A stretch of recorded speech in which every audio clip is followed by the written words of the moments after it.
Assalamu alaikum wa rahmatullahi wa barakatuh. Ahlan wa sahlan wa marhaban bikum. Brothers and sisters, a quick video with regards to two matters. Number one, the virtues of these 10 days of Dhul Hijjah, and number two, the general and the specific takbeer during these days. Ya Abdullah, Ya Amat Allah. Our Nabi Muhammad sallallahu alayhi wasallam mentions that there's no days wherein good deeds are better than these 10 days of Dhul Hijjah. Hadith in Sahih al-Bukhari. We find Allah mentions in the Noble Quran, وَالْفَجْرِ وَلَيَالٍ عَشْرٍ. Allah taking an oath, a qasam, by the Fajr and by the Ashr. What's the Ashr? We find many of the Sahaba stating the 10 days of Dhul Hijjah. We also find in the Noble Quran, وَاذْكُرُوا اسْمَ اللَّهِ فِي أَيَّامٍ مَعْلُومَاتٍ. And Abdullah ibn Abbas, he said, what are these days? Remember Allah within these known days. What days? He said they are the 10 days of Dhul Hijjah. Brothers and sisters,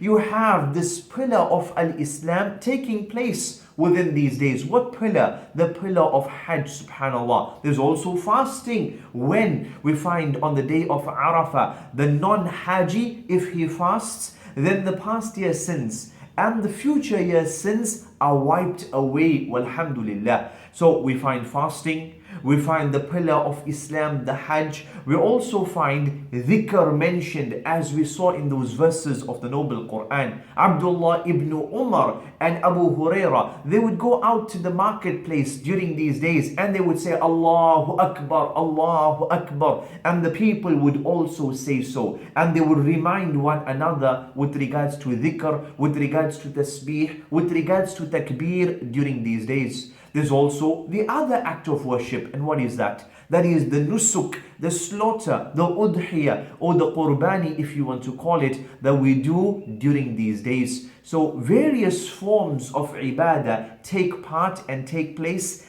during this time, subhanallah. This shows us, shows me, shows you that this is an important time. We should remember Allah more, we should correct ourselves, and we should take a wake-up call, inshaAllah.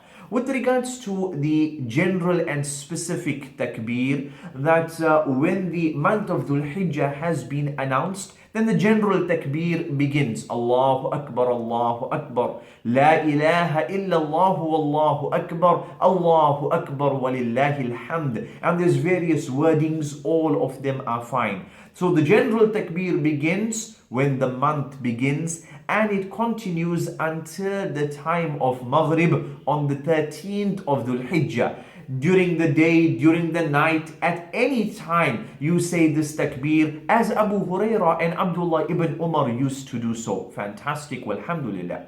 Then what about the takbeer muqayyad, the specific takbeer? Now this, for the non-Haji, for example, it begins on the day of Arafah. For the non-Haji, it begins on the day of Arafah until the 13th of Dhul Hijjah, the time of Maghrib. At sunset, that's when it ends. After every salah, specifically, Assalamu alaikum wa rahmatullah, Assalamu alaikum wa rahmatullah. You could say your astaghfirullah, etc. And then you can go with your takbeer, or directly after your salam, you make the takbeer. Everyone in the masjid, everyone, whether you're alone, whether you're praying in jama'ah, etc., you should mention this takbeer. And this is the specific takbeer. It has that specific time. When? On the day of Arafah, from the Salatul Fajr until the 13th, until the 13th of Dhul Hijjah. And Ya Abdullah, Ya Amat Allah, that brings us to the end of this super short reminder. وَذَكِّرْ فَإِنَّ ذِكْرَى تَنْفَعُ الْمُؤْمِنِينَ. These are the best days of the year. Ibn Taymiyyah rahimahullah states, the best nights of the year, the last 10 nights of Ramadan, and the best 10 days of the year, the first 10 days of Dhul Hijjah. And so make the best of them. Hayyakumullah. Assalamu alaikum wa rahmatullahi wa barakatuh.